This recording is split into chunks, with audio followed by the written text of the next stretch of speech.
إن الله لا يغفر أن يشرك به ويغفر ما دون ذلك لمن يشاء ومن يشرك بالله فقد ضل ضلالا بعيدا.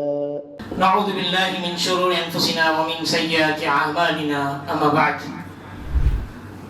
فإن خير الحديث كتاب الله وخير الهدي هدي محمد صلى الله عليه وسلم، وشر الأمور محدثاتها وكل محدثة بدعة وكل بدعة ضلالة وكل ضلالة في النار. قال الله تعالى في القرآن المجيد وفي الفرقان الحميد: أعوذ بالله من الشيطان الرجيم، بسم الله الرحمن الرحيم. يا أيها الذين آمنوا اتقوا الله حق تقاته ولا تموتن إلا وأنتم مسلمون. وقال الله تعالى أيضا في القرآن الحكيم وفي الفرقان المجيد: أعوذ بالله من الشيطان الرجيم، الحج أشهر معلومات. وقال الله تعالى أيضا: ولله على الناس حج البيت من استطاع إليه سبيلا. இந்த உலகத்தை படைத்து வழிபாடுத்துக் கொண்டிருக்கும் ரஹ்மான் அல்லாஹ்விற்கே புகழ் அனைத்தும் உரித்தாகுக. மேலும் அவன் சாந்தியும் சமாதான பெருமானார் முஹம்மது ஸல்லல்லாஹு அலைஹி வஸல்லம் அவர்கள் மீதும், அவருடைய அடிச்சுவற்றை அப்படியே பின்பற்றிய உத்தம சத்திய சஹாபாக்கள் மீதும், தாபஈன்கள் மீதும், தபஅ தாபஈன்கள் மீதும், முக்கியமாக இங்கு அமர்ந்து கொண்டிருக்கும் அல்லாஹ்வின் நல்லடியார்கள் மீதும், உலகத்தில் இருக்கும் அனைத்து முஸ்லிம்கள் முஃமின்கள் மீதும், என் மீதும் என்றும் ரோச்சுமா என்று கூறிய வண்ணம் இன்றைய ஜும்மாவை ஆரம்பம் செய்கின்றேன். கண்ணியத்திற்குரியவர்களே, அல்லாஹ்வின் நல்லடியார்களே, இஸ்லாமிய வருடத்தின் கடைசி மாதத்தில் நாம் இருந்து கொண்டிருக்கிறோம். முஹர்ரம் ஆரம்பித்து துல்ஹிஜ்ஜாவை அடைந்தது எந்த வேகத்தில் என்பதை நம்மால் கணக்கிடக்கூட முடியாது. அந்த துல்ஹிஜ்ஜாவுடைய நாட்களிலே சிறந்த அந்த கூறப்பட்ட 10 நாட்களில் நாம் இருக்கின்றோம்.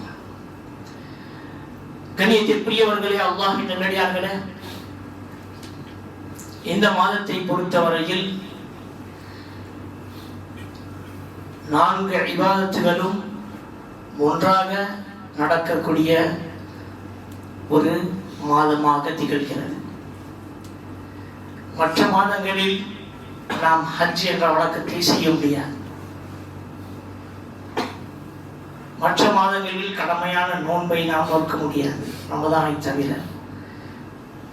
அதுபோல் சதக்கா, ஜக்காத்து, தொழுகை என்பது எல்லா மாதங்களிலும் கடமையாகும்.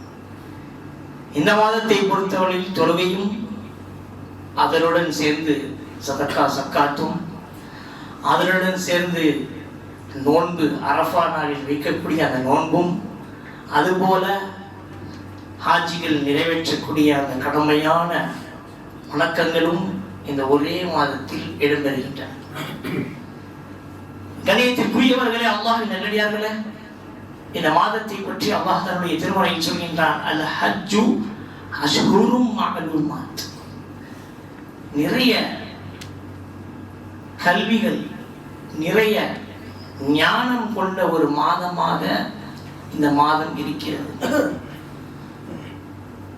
மாதங்களில் இருக்கக்கூடிய எல்லா மாதத்திலும் இந்த மாதம் அல் ஹஜ், இந்த துல்ஹிஜ்ஜாவுடைய மாதம் நமக்கு நிறைய நினைவூட்டல்களையும் நிறைய பாடங்களையும் கற்றுக் கொடுக்கக்கூடிய மாதமாக இருக்கிறது என்றால் கண்ணியத்திற்குரியவர்களே, அல்லாஹ்வின் நல்லடியார்களே, கடமையான இந்த ஹஜ் இந்த உலகத்திலே எந்த அளவிற்கு மக்களிடத்திலே வரவேற்கப்படுகிறது? இது அனைத்து முஸ்லிம்கள் மீதும் கடமையா என்று நாம் கேள்வி கேட்டால் அதற்கு அல்லாஹ் தன்னுடைய திருமறையில் சொல்கின்றான்: மனிஸ்ததா இலைஹி சபீலா. யாருக்கு, அந்த இபாதத் கடமை என்றால் மக்களிலே அந்த இடத்திற்கு செல்வதற்கான உடல் பலமும் பணபலமும் யாரிடத்தில் இருக்கிறதோ அவர்களுக்கு அது கடமையாகும் என்று அல்லாஹ் சொல்கின்றான். தொழுகை எல்லார் மீதும் கடமை, 3 நபர்களை தவிர.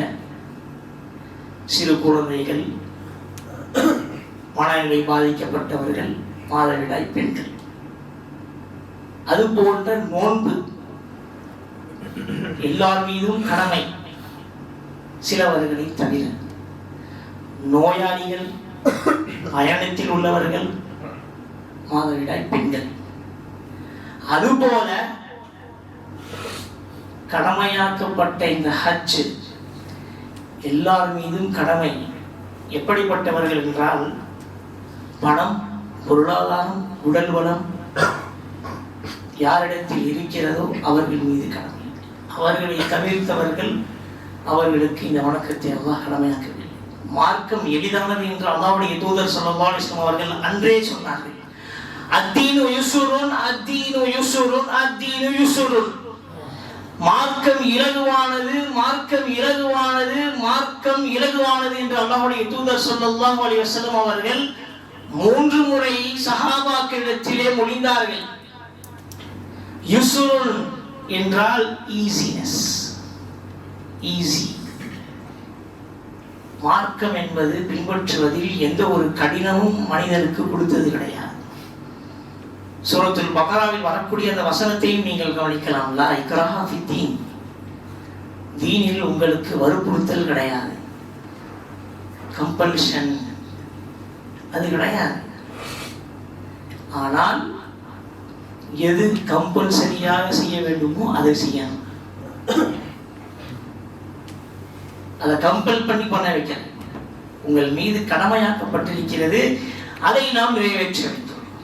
அது ஒரு அடியானாக இறைவனுக்கு செய்ய வேண்டிய கடமைகளில் ஒன்று, அல்லாஹ்வுக்கு நிறைவேற்ற வேண்டிய கடமைகளில் ஒன்று. அப்படி வற்புறுத்தாத ஒரு மார்க்கத்திலே ஹஜ் எல்லோருக்கும் கடமையாகி விடுமா? பணம் இல்லாதவங்க என்ன செய்வாங்க? ஏழை வாழைகள் என்ன செய்வார்கள்? ஒரு நாளைக்கு ஒரு வேளை உணவு உண்டு கொண்டு வாழக்கூடியவர்கள் என்ன செய்வார்கள்? யோசிங்க. அதை வைத்துதான் அல்லாஹ் சொல்கின்றான், மனிஸ்ததா இலைஹி சபீலா, யாருக்கு அதன் புறம் செல்வதற்கான உடல் பலமும் பணபலமும் இருக்கிறதோ அவர்களுக்கு அது கடமை. தொழுகையை எடுத்துக் கொள்ளுங்கள். உடலால் செய்யக்கூடிய இபாதத், மனதை ஒருங்கிணைத்து.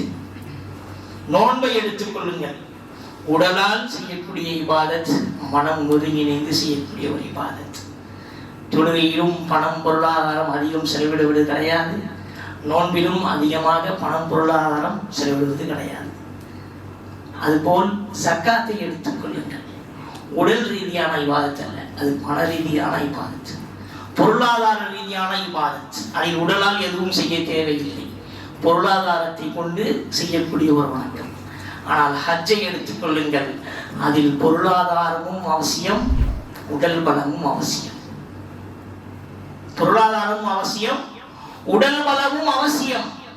ஆனால் நம்முடைய சமூகத்தவர்களுக்கு அல்லாஹ் பொருளாதாரம் கொடுக்காமலா இருக்கிறார்? அல்ஹம்துலில்லாஹ் சும்மா அல்ஹம்துலில்லாஹ். அவர்கள் இருக்கக்கூடிய பொருளாதாரத்திலே மிதக்கக்கூடிய நிலையை அல்லாஹ் நமக்கு அப்படிப்பட்ட வாழ்க்கையை நமக்கு கொடுத்திருக்கார். நம்மில் சிலவர்களுக்கு, நம்முடைய சமுதாயத்தவர்களுக்கு நிறைய ஆடம்பரமான வாழ்க்கையை ஆசைப்படுபவர்களுக்காக அந்த வாழ்க்கையை அல்லாஹ் உலகத்திலே கொடுத்து விடுகிறார். ஏனென்றால் மறுமையில் அவர்களுக்கு எந்த ஒரு கணக்கு வழக்கும் அதை பற்றி நடக்காது என்று அவர்கள் யோசிக்கிறார்கள். நிச்சயமாக அதை பற்றி கணக்கு வழக்கு உண்டு. மேலும் மறுமையிலே அவர்களுக்கு ஏதாவது சிறப்பு வழங்கப்படுமா என்று கேட்டால் கிடையாது. அல்லாஹ் சொல்கின்றான், நீ எப்படி என்னை மறந்து உலகத்தில் வாழ்ந்தாயோ அதுபோன்று அன்று உன்னை நான் மறந்து விடுவேன் என்று அல்லாஹ் சொல்கிறான். கண்ணியத்திற்குரியவர்களை அல்லாஹ் முடியார்களே, இந்த ஹஜ் கடமையை 2 விதமாக நம்முடைய மக்கள் பிரித்து விட்டார்கள். ஒன்று, எவ்வளவுதான் பணம் இருந்தாலும் எவ்வளவுதான் பொருளாதாரம் இருந்தாலும் நாம இருக்கோம், நம்ம கடமை இருக்குன்னு சொல்லி நம்முடைய வேலை சோழியை பார்த்துக்கிட்டு போய்கிட்டு இருக்கணும். லேண்டு வாங்கணும், பர்ச்சேஸ் பண்ணணும், பேங்க் பேலன்ஸ் சேகரிக்கணும், கொண்டாட்டி பிள்ளைகளை அழுகாமல் கலங்காமல் பார்த்துக்கணும், எவ்வளவு முடியுமோ பிள்ளைகளுக்கான ஃபியூச்சரை சேமித்து வச்சு போகணும். இது ஒரு தரப்பினர்கள், பணம் உள்ள ஒரு கூட்டம். இன்னொரு தரப்பினர்கள் எப்படிப்பட்டவர்கள் என்றால், பணம் இருக்கிறதா வருடா வருடம் ஹஜ்ஜுக்கு போகும். அந்த வருடா வருடம் போறக்கூடிய அந்த ஹஜ்ஜு இபாதத்துக்காக கிடையாது, பயணத்துக்காக. ஒரு மனக்குளிர்ச்சிக்காக, ஒரு மனிதனுடைய குளிர்ச்சிக்காக அவர்கள் என்ன செய்கிறார்கள்? பயணத்தை மேற்கொள்கிறார்கள். அதுவும் எந்த பயணத்தை? ஹஜ்ஜுடைய பயணத்தை. வருடா வருடம் செய்யக்கூடியவர்கள் எல்லோரும் கிடையாது, சிலவர்கள். இப்படியும் ஒரு கூட்டம் நம்முடைய சமுதாயத்திலே வாழ்ந்து கொண்டுதான் இருக்கிறது. வருடா வருடமும் அவர்கள் ஹஜ் செய்யக்கூடியவர்களாகவும், அவர்கள் ஹஜ்ஜிலிருந்து திரும்பியதற்கு பிறகு எந்த தக்வாவை அல்லாஹ் அவர்களிடத்திலே விரும்பினானோ அந்த தக்வா அவர்களிடத்திலே காணப்படாமல் காண்பது, அவர்களை நாம் பார்ப்பதும் உண்டு. வாழ்க்கையில் ஒரு முறை ஹஜ் செய்தால் கடமை, அது போதும். அது வருடம் வருடம் கடமை கிடையாது. சக்காத்தை போல, சக்காத்து என்பது வருடம் வருடம் கடமை. நோன்பு என்பது வருடத்தில் வரக்கூடிய ஒரு மாதத்தில் கடமை.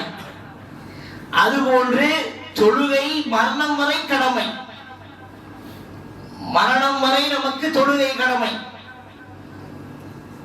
ஆனால் ஹஜ் வாழ்நாள் ஒரு நாள் ஒரு முறை செய்தால் போதும். ஆனால் அது கூட நம்மால் என்ன செய்வது கிடையாது. ஒரு கூட்டம் அதை பற்றி யோசிப்பதே கிடையாது. ஒரு கூட்டம் அதிலே ஊறி கிடக்கிறது. அவர்கள் செய்யக்கூடிய ஹஜ்ஜிலும் 70% மக்கள் தன்னுடைய ஹஜ்ஜுடைய பயணத்தை காண்பிப்பதற்காகவும் அதிலே முகஸ்துதியை நுழைத்தும் செய்கிறார்களே தவிர அல்லாஹ்வுடைய இறையச்சத்தை நாடி அவர்கள் செய்வது கிடையாது. அவர்கள் செய்யக்கூடிய வருடத்தில் அந்த ஹஜ்ஜுடைய நிலை அவர்களுடைய வாழ்க்கையில் மிகப்பெரிய எந்த ஒரு மாற்றமும் கொண்டு வருவது கிடையாது.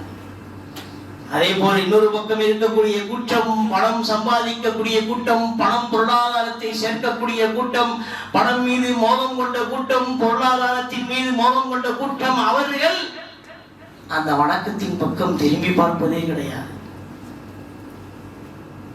கண்ணியத்திற்குரியவர்களே, அல்லாஹ்வின் அடியார்களே, எப்படி தொழுகை மரணம் வரை எல்லோரும் மீதும் கடமையோ, எப்படி நோன்பானது மாதத்தில் 12 மாதங்களில் ஒரு மாதத்தினுடைய ஒரு மாதம் ரமதானுடைய மாதத்தில் கடமையோ, அது போன்றுதான் சக்காத்து யாரின் மீது கடமையாக இருக்கிறதோ வருடா வருடம் அவர்கள் மீதும் கடமை. இந்த ஹஜ் என்பது யாரிடத்திலே பொருளாதாரம் இருக்கிறதோ, ஒரு மூமினாக ஒரு முஸ்லிமாக இருக்கக்கூடிய ஒருவன் தன்னுடைய உடல்நிலைக்காகவும் தன்னுடைய பிள்ளைகளுக்காகவும் தன்னுடைய குடும்பத்திற்காகவும் அவன் சேகரிக்கக்கூடிய பணங்களில் இருந்து அவனுடைய அந்த சம்பாத்தியத்தில் இருந்து அவன் ஹஜ் செய்வது அவன் மீது கடமை. அதைத்தான் அல்லாஹ் சொல்கின்றான், மனிஸ்ததாஅ இலைஹி சபீலா. அந்த வழி நடப்பவர்களுக்கு யாருக்கு அல்லாஹ் இஸ்திதாஅத் செய்யக்கூடிய அந்த தாக்கத், அந்த பலம் கொடுத்திருக்கிறானோ அவர்கள் அதை நிறைவேற்ற வேண்டும். அதுவும் ஒரு கடமைதான். 5 தூண்களில் ஒரு தூணையும் ஒரு முஸ்லிம் அவனுக்கு வாய்ப்பு கிட்டியதற்கு பிறகும், வாய்ப்பு எட்டியதற்கு பிறகும் அவன் அதை நிறைவேற்றவில்லை என்றால் அந்த கடமையை செய்யாதவன் போல்தான் அவன் மீது வழக்கு எழுதப்படும் நாளை மறுமையிலே.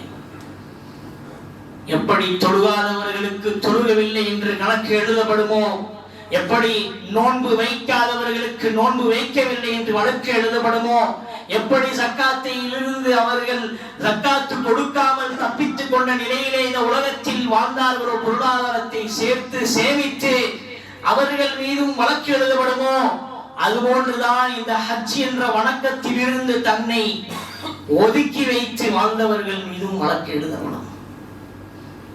கண்ணியத்திற்குரியவர்களே, அல்லாஹ்வின் நல்லடியார்களே, இந்த மாதத்திலே வரக்கூடிய இந்த வணக்க நாட்களிலே ஒரு சிறந்த நாளை அல்லாஹ்வுடைய தூதர் ஸல்லல்லாஹு அலைஹி வஸல்லம் சொன்னார்கள், அல் ஹஜ்ஜு அரஃபா. இந்த ஹஜ்ஜானது அரஃபாவாகும் என்று சொன்னாங்க. ஒட்டுமொத்த ஹஜ்ஜுடைய அந்த வணக்கமும் அரஃபா அடங்கும் என்று சொன்னாங்க. யாராவது ஒருவர் அந்த நாளிலே அரஃபாவுடைய வணக்கத்தை விட்டு விட்டாரோ அவர் ஹஜ்ஜை முழுமைப்படவில்லை என்று சொல்கிறார்கள். அப்ப சஹாபாக்கள் கேட்டார்கள், யா ரசூலல்லாஹ், நாங்க எல்லாம் போகலையே, நமக்கும் அது போல ஏதாவது ஒரு நன்மை இருக்குமா? நாமும் அந்த நன்மையை அடைய வேண்டுமே.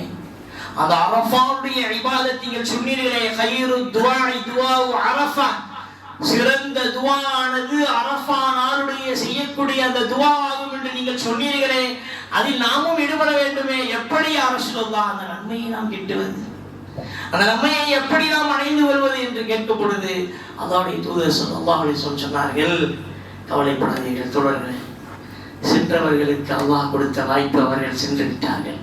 செல்லாதவர்களுக்கு அல்லாஹ் இன்னொரு வாய்ப்பை கொடுத்திருக்கிறார். அந்த அரஃபாவுடைய நாள் அன்று நீங்கள் நோன்பு வையுங்கள், நீங்கள் நோன்பு வையுங்கள். அஸ்ஸௌமு அரஃபா, அஸ்ஸௌமு யௌமு அரஃபா கஃபாரத்து. அது எப்படிப்பட்ட நோன்பானது என்றால், அந்த ஒரு நாளுடைய நோன்பு, பெருநாளுக்கு முன்னால் 9வது பிறையன்று வைக்கக்கூடிய அந்த நோன்பு, அந்த அரஃபாவுடைய நோன்பு எப்படிப்பட்டது என்றால், முன் செய்த பாவங்களும் பின் செய்த பாவங்களும் மன்னிக்கப்படும் என்று சொன்னார்கள். சிறிய பாவங்கள், பெரிய பாவங்கள் அல்ல, சிறிய பாவங்கள். கண்ணியத்திற்குரியவர்களே, அல்லாஹ்வின் நல்லடியார்களே, ஹஜ்ஜுக்கு செல்வதற்கான வாய்ப்பு யாருக்கெல்லாம் கிடைத்ததோ அவர்கள் எல்லாம் சென்று விட்டார்கள். யாரெல்லாம் எந்த நிலையில் அந்த இடத்தில் அடைந்திருக்கிறார்கள், எந்த நியத்தோடு எந்த மன தூய்மையோடு அந்த இடத்தில் அடைந்திருக்கிறார்கள் என்பது படைத்த இறைவனுக்கு தெரியும். எதை நாடி அவர்கள் இடத்திலே வந்திருக்கிறார்கள் என்று அதை நாம் எதையும் குறை சொல்லவும் முடியாது, நிறை சொல்லவும் முடியாது. பேசக்கூடியவர்கள் பேசிக்கொண்டுதான் இருப்பார்கள். நமக்கு அல்லாஹ் வாய்ப்பு கொடுக்கவில்லை.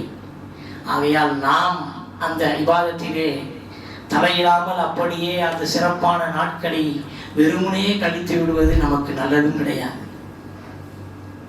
ரமதானுடைய மாதத்திலே வரக்கூடிய அந்த ஆர்வம் 30 நாட்களிலே இந்த ஆரம்ப துல்ஹிஜ்ஜாவுடைய 10 நாட்களிலும் நாம் அந்த ஆர்வத்தை இபாதத்திலே காட்ட வேண்டும். நமக்கு கொடுக்கக்கூடிய ஒவ்வொரு வாய்ப்பு தான் இது. மனிதன் இன்று இபாதத்து செய்வான், நாளை இபாதத்து செய்வான், என்னை வணங்குவான், என்னை நெருங்குவான் என்று அல்லாஹ் கொடுக்கக்கூடிய வாய்ப்பு தான் இது. என்றால் முற்றிலுமாக அவன் மறந்து வாழக்கூடிய நிலை நம்முடைய சமூகத்தில் இன்னைக்கு பார்க்கிறோம்.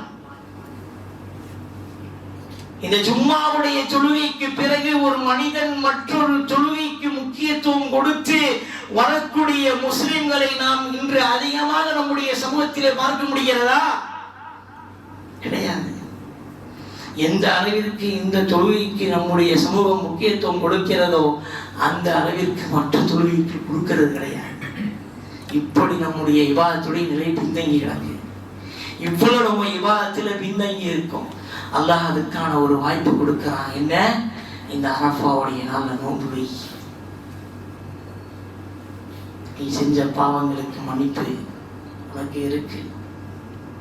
சிறிய பாவங்கள், எவ்வளவோ நபர்களிடத்திலே பொய் சொல்லியிருப்போம், தவறாக பேசியிருப்போம், மனம் புண்படுத்தி இருப்போம்.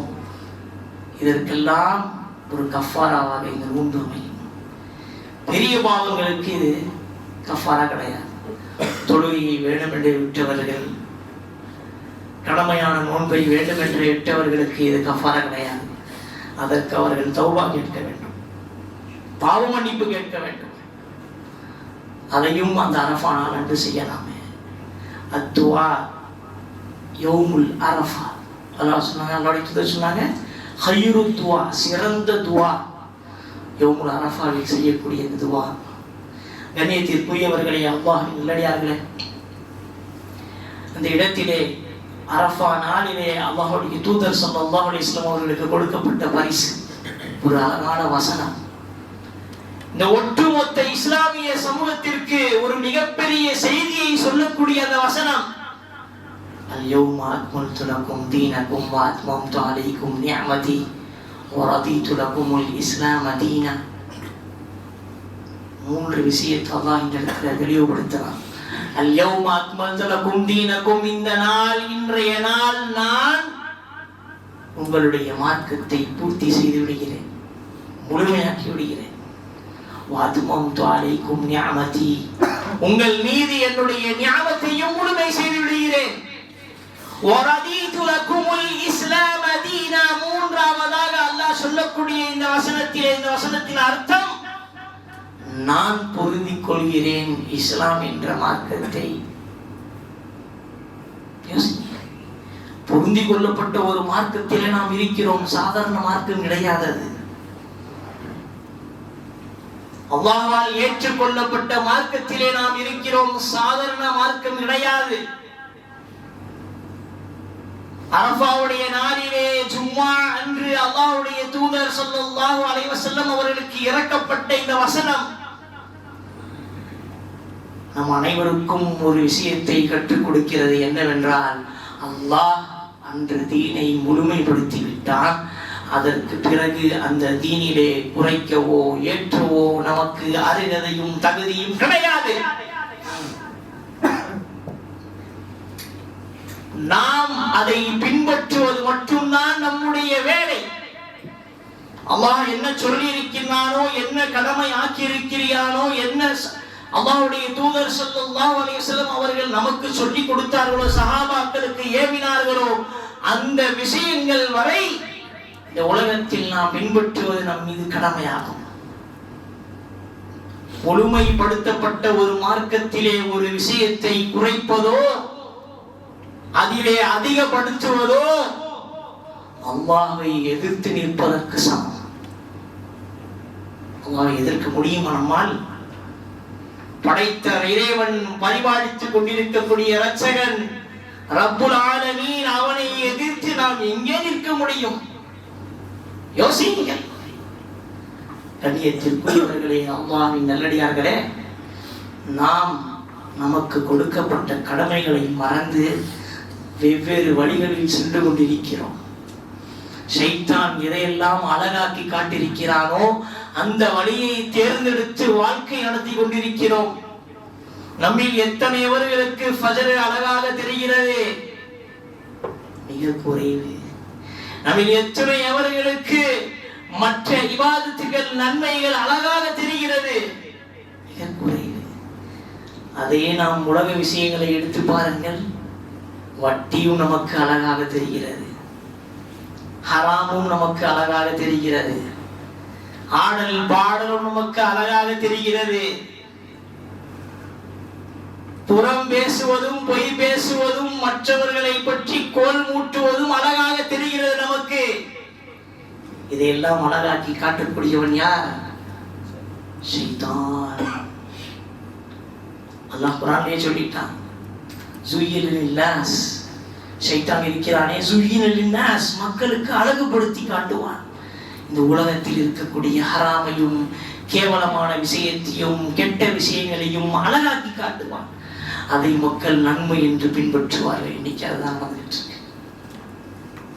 இபாதத்துகளை எல்லாம் தூக்கி எறிந்துவிட்டு என்ன கடமையோ, எது நமக்கு முக்கியமோ அதை நாம் செய்யாமல் இந்த உலகத்திலே வந்த நோக்கத்தை மறந்து ஷைத்தான் எது அழகுபடுத்தி காட்டியிருக்கிறாரோ அதன் பக்கம் ஒரு கூட்டம் சென்று கொண்டிருக்கிறது. அதுவும் இஸ்லாமிய சமூகத்தினரில் ஒரு கூட்டம். கண்ணியத்திற்குரியவர்களை, அல்லாஹ்வின் அவர்கள் நினைக்கிறார்கள் அது அவர்களுடைய சுதந்திரம், ஃப்ரீடம் ஆஃப் லைஃப், அவர்களுக்கு வாழ்க்கையில் கொடுக்கப்பட்ட சுதந்திரம் என்று நினைக்கிறார்கள். கிடையாது. அவர்களே அவர்களுக்கு அளிக்கக்கூடிய அநியாயம், அது அநீதி. அது அல்லாஹ் சொல்கின்றான், இந்த உலகத்திலே தவறான வழியில் செல்லக்கூடியவர்கள் எப்படி என்றால், அவர்கள் அல்லாஹ்வை ஏமாற்றி விட்டார்கள் என்று நினைக்கிறார்கள். இல்லை, அவர்கள் அல்லாஹ்வை ஏமாற்றவில்லை, அவர்கள் அவர்களையே ஏமாற்றி கொண்டார்கள். நம்ம அல்லாஹ்வை ஏமாற்ற முடியாது. ஏமாத்திட்டோன்னு அப்படி நினைச்சாலும் அதுவும் அல்லாஹ் சொல்றான் தவறு. அவர்கள் அவர்களையே ஏமாற்றி கொண்டார்கள். நம்முடைய வாழ்க்கை எப்படி சீரழிந்து கிடக்கிறது என்று நம்ம பாருங்க. கண்ணியத்திற்குரியவர்களே, அல்லாஹ்வின் அடியார்களே, நாம் இபாதத்துகளுக்கு முக்கியத்துவம் கொடுத்து, அது தொழுகையாக இருந்தாலும் நோன்பாக இருந்தாலும் ஜக்காத்தாக இருந்தாலும் பணமுள்ளவர்கள் உடல் பலமுள்ளவர்கள் அவர்களுக்கு அந்த ஹஜ் என்ற அந்த விஷயத்தையும் அவர்களுடைய வாழ்க்கையிலே அவர்களின் மீது அமல் செய்யாத வரை இபாதத்தை இவர்கள் அலட்சியப்படுத்தி கொண்டுதான் இருப்பார்கள். தொழுகையை கண்டுக்க மாட்டாங்க, நோன்பு கண்டுக்க மாட்டாங்க, ஜக்காத்திலிருந்து ஓடுவாங்க, ஹஜ்ஜுன்னா நமக்கு கடமையே கிடையாது என்று நினைச்சு ஒதுங்குவாங்க. அவர்கள் அலட்சியம் காட்டி கொண்டுதான் இருப்பார்கள். என்று இருந்து இறையச்சம் நம்முடைய மனதிலே உதிக்கிறதோ, அதை நாம் விதைக்கிறோமோ, அந்த இறையச்சம் நமக்கு ஒவ்வொரு இபாதத்தையும் முக்கியம் என்று சொல்லும். தொழுகையாக இருக்கட்டும், நோன்பாக இருக்கட்டும், ஜக்காத்தாக இருக்கட்டும், செய்யக்கூடிய அந்த ஹஜ், அதற்கு பிறகு அரஃபாவுடைய அதற்கு பிறகு அந்த நாளிலே செய்யக்கூடிய உதவியா குர்பானி அதுவாக இருக்கட்டும். அல்லாஹ் நாளை மறுமை நாளிலே இந்த எல்லா இபாதத்திலிருந்து நம்மிடத்தில் அவன் விரும்புவது என்னவென்றால் அத்தக்குவா மின்கும். அல்லாஹ் சொல்றான், அத்தக்குவா மின்கும், உங்களுடைய தக்குவா தான். கொடுக்கக்கூடிய ஆட்டினுடைய கறியோ எதனுடைய மாமிசமோ அந்த மாமிசமும் ரத்தமும் அல்லாஹ்விடத்திலே சேருவது கிடையாது.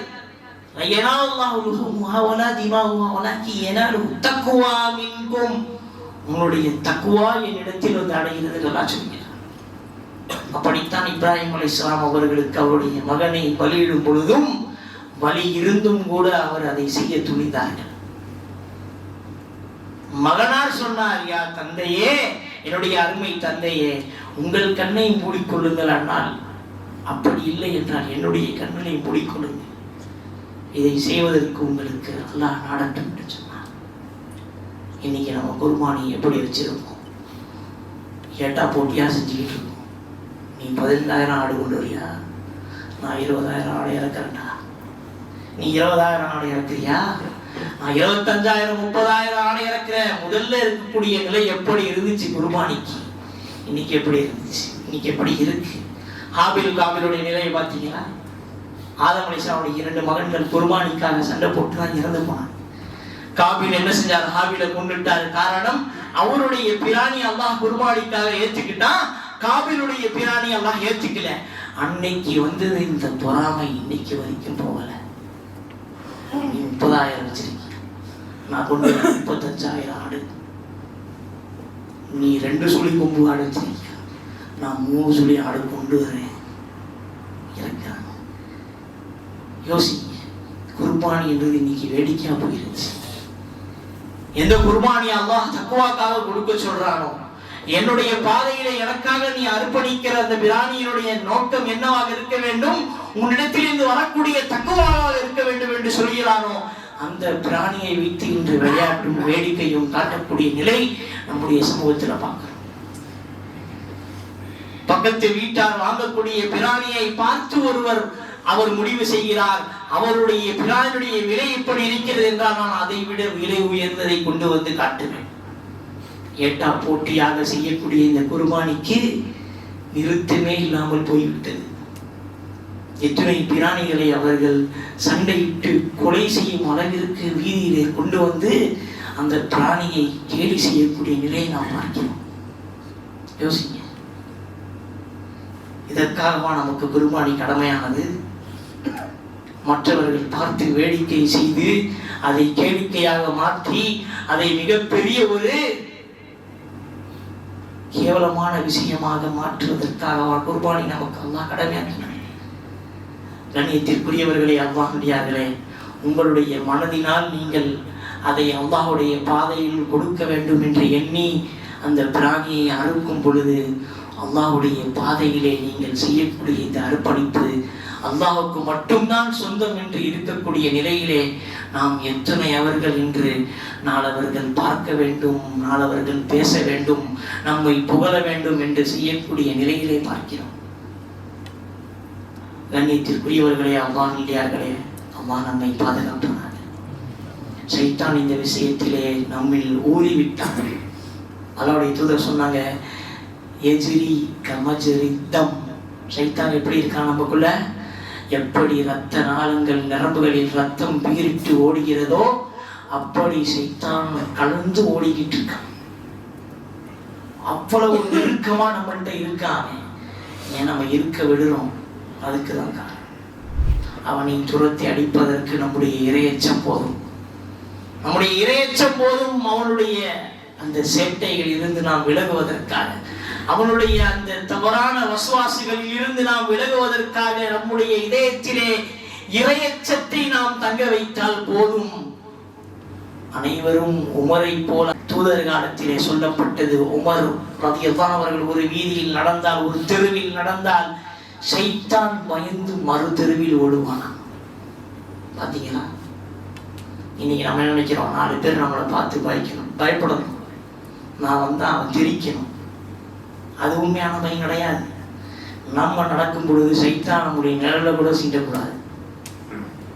அது உண்மையான பயம். 4 பேருக்கு மத்தியில 4 பேருடைய மனசுல பயத்தை விதைக்கிறது உண்மையான பயம் கிடையாது, சக்தி கிடையாது. ஷைத்தானை நெருங்க விடாமல் பாதுகாப்பது அது மிகப்பெரிய சக்தி. அப்படிப்பட்ட ஒரு நஃப்ஸை நாம் வளர்க்க வேண்டும். நஃப்ஸுன் அம்மாரத்துன் பிஸ்ஸூவில் இருந்து வெளியே வந்து அதை அடித்து உடைத்து எரிந்து நஃப்ஸுல் முத்மஇன்னா, அல்லாஹ்வுடைய பாதையிலே இபாதத் செய்யக்கூடிய ஒரு நஃப்ஸை ஏற்றுக்கொண்டு நம்முடைய வாழ்க்கையை நாம் நடத்த வேண்டும். அல்லாஹ் நாம் அனைவருக்கும் இபாதத்துகளுக்கும் முக்கியத்துவம் கொடுத்து அதை பின்பற்றுவதற்கு அல்லாஹ் நமக்கு அருள் புரிவானாக. எந்த இபாதத்துகளை நாம் புறக்கணித்து வாழ்ந்து கொண்டிருக்கிறோமோ அதுதான் நாளை மறுமையிலே நமக்கு சொர்க்கம் கொடுக்கும். ஆகையால் அந்த இபாதத்துகளை நாம் மறக்காமல் நாம் விட்டுவிட்ட நிலையிலே இருக்கக்கூடிய அந்த இபாதத்துகளை செய்வதற்கு அல்லாஹ் நமக்கு அருள் புரிவானாக. தொடர்ச்சியாக செய்யக்கூடிய இபாதத்துகளை அல்லாஹ் தொடர் செய்வானாக. எந்த கடமையை நமக்கு அல்லாஹ் எப்பொழுது கடமையாக்கி இருக்கிறானோ அந்த நிலையில் சக்தியில் நாம் இருக்கிறோம் என்றால் அதே சக்தியோடு அதே உடல் பலத்தோடு அந்த இபாதத்தை நிறைவேற்றுவதற்கு அல்லாஹ் நமக்கு அருள் புரிவானாக. ஆமீன். அல்ஹம்துலில்லாஹி ரப்பில் ஆலமீன். அஸ்ஸலாமு அலைக்கும்.